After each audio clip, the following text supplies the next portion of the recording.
From having Ned take a gravity-defying jump over to the dark side, to the Coach Beard storyline that had everyone scratching their heads, these are Ted Lasso's moments that shocked fans. First, let's talk about Ned's sudden evolution. The end of the second season of the show packed quite a punch. The thing about Ted's leadership is that he thrives on positivity. Sometimes you even want to grab him by the shoulders and say snap out of it. But surprisingly, his technique worked with the team. Coach Ted sees the potential around him and then does something about it. Sure, it may have to do with the writing of the show too. I mean, this group of storytellers managed to give Jamie a redemption arc that warms the soul. So naturally, that's the sort of energy to be expected from the show. But it caught everyone off guard when the second series concluded on a super chilly note. Something in Nate snapped. And boy, did we hear the crack. It was especially shocking to find out that he was the new coach over at West Ham United, the club bought by Rebecca's ex-husband, who, by the way, can make you kind of angry just by appearing on the screen. The guy's antics are unbearable. Yet everyone sat and witnessed how Nate chose him over AFC Richmond, going against the guy who welcomed him into the fold by making him an assistant coach. For a show so well anchored in the comforts of optimism, this was an interesting way to go. And sure enough, the fans began hating on Nate too. Bill Lawrence, one of the co-creators, admitted that the second series went a bit like The Empire Strikes Back. Also, there's a deeper story here. Even though the audience loved this surprise, the controversy kind of gets even more complex if you think about Nate's whole transition for a minute. Nick Mohammed delivered a masterful performance, and if you binge the show, you begin to catch on to how there were always signs that Ned might do something drastic. And if that's true, were we witnessing Ned's unraveling? Or were we watching Coach Ted's failure? Because the show handles controversial topics with such grace that it'll usually leave you in tears. Then how did Nate's pain remain hidden for so long? Remember when he talked to Ted about why he didn't have a picture of the two of them in his office? He took it personally. And Ted cares deeply. He'd even hung the picture at home, right next to his son's photo. But it all got lost in translation, and Ned never got the boost of reassurance he was looking for.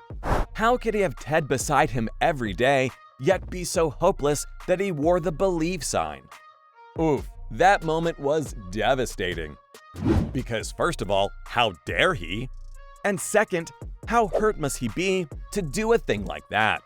Anyway, the storyline was like a total shift in the polarity of the series, because all of a sudden, Ted had unintentionally created a monster that could finally affect him.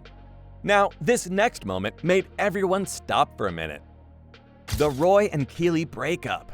Ugh, I hate to even say it out loud. Apart from the Ned reveal at the end of Season 2, we also saw another unsettling glimpse. Roy and Keeley's relationship ended on an awkward note, but the audience was left to guess what might happen next. When Season 3 came out, it didn't take long before it was confirmed that the two had in fact broken up, leaving us all feeling like Roy's niece, who asked the question we all wanted to scream: why? Immediately, there was no explanation for it at all, and when his niece talked to him about the split, he seemed to be confused. And the more it went on, it seemed the show was kind of angling for a possible Keeley and Jamie reunion. To this, all I can do is yet again channel Kent's niece and say why. Brett Goldstein, who plays Roy and also writes for the show, also admitted that it was extremely difficult for him. He explained that his character in the show is kind of tragic. He spent his whole life suppressing what he felt, but then he fell in love. Plus, Ted worked his magic on him, and all his feelings came pouring out. But he wasn't able to cope with them, and that makes him self-destructive at times. Speaking of shocking plot points involving Keeley, there was also the big Keeley reveal in Season 3. Turns out, the Ted Lasso teams really doubled down on Keeley's development in the third season. And this is probably going to be an addition to that. So, she wakes up one morning to a bunch of texts on her phone.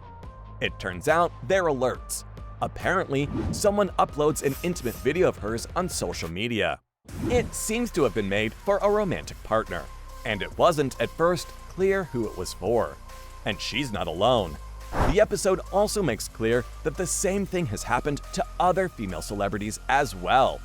Now, for Keely, her private life's suddenly all out in the open, and is being talked about by complete strangers. Also, her new love interest and boss reacts to it in a way that isn't ideal.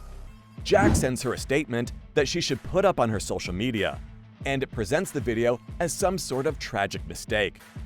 Plus, it's apologetic in tone, and kind of implies that she's embarrassed that something like this even exists. But she isn't all that enthusiastic about the language that Jack uses and pushes back. Ultimately, he comes out with, "It's not a good look." But her point is that she doesn't regret making it. The moment has fans divided. Some appreciated how the leak was framed for the audience. They thought it offered a great teaching moment because of the way it was handled. While the episode demonstrated how traumatic such an incident can be, it also displaced Keely further as a character in the timeline of the story. Some fans praised it online, saying that it had a real impact, while others did not agree. One viewer posted that they were hating what Ted Lasso the series was doing to Keely, and that she deserved more than just wandering aimlessly within the plot. Another user shared that since the writers wronged Jones and misquoted Kent, they'd blocked West Ham United. The reveal was shocking. But in this case, it's clear that the show's switching gears in terms of how the characters behave. And while I'm on the subject of bizarre Ted Lasso character behavior, there was also the Coach Beard episode. The 9th episode of Season 2 shook things up. Beard After Hours shockingly followed Coach Beard on his night out. And let's just say, it wasn't everyone's cup of tea. One thing was clear right off the bat. The intention was to bring the audience into the world of this weirdly brilliant character. So, after AFC Richmond loses the semifinals to Wembley Stadium, Beard spends a night out in the town. His companions? The sports fans from the local club. I can summarize it for you in one sentence. A lot of weird stuff happens. He makes his way through the darkness and finds himself in different scenarios. Among other things, he's beaten up by Jamie Tartt's father and his goons. Also, he pursues his on-again, off-again fling with Jane into a club that's hidden in the church. It was strange and then some. But apart from this, the fans also had another problem with it. It featured none of the main characters of the show. And who can blame them? It's hard to follow a plotline exploring just one character, especially if that character isn't one of the popular ones from the series. Also, it took a big shift from the original format, and posed a lot more questions than it answered. To have it smack dab in the middle of such an emotional show caught some off guard. So it was confusing to say the least. Some viewers were frustrated with it, while others were disappointed to find it in such a show. But there's an explanation for why it seems out of place. The filming for it was done to pay homage to one of Martin Scorsese's films, After Hours, an 80s feature that centers around a guy just trying to get back to where he lives. Now, it's not as mainstream as some of his other titles, so not everyone was in on the joke. The references, though layered and subtle, just really confused the fans. Plus, no one's there to enjoy a Scorsese-type adventure. It's Ted Lasso, and things are just warm and nice. And that's what everyone was expecting. Now, all viewer disappointment aside, such an episode could have advantages too. Because Apple wanted to do 12 episodes, the showrunners decided that having about 2 that didn't exactly go with the vibe of the series would be okay.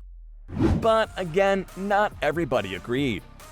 For some, an adventure like that was just far too shocking. For others, it was just too weird to sit and watch a side adventure, and wait, hoping that the emotional storyline would continue after it. So, from the Coach Beard storyline that had everyone scratching their heads, to having Ned take a gravity-defying jump over to the dark side, those were Ted Lasso moments that shocked fans.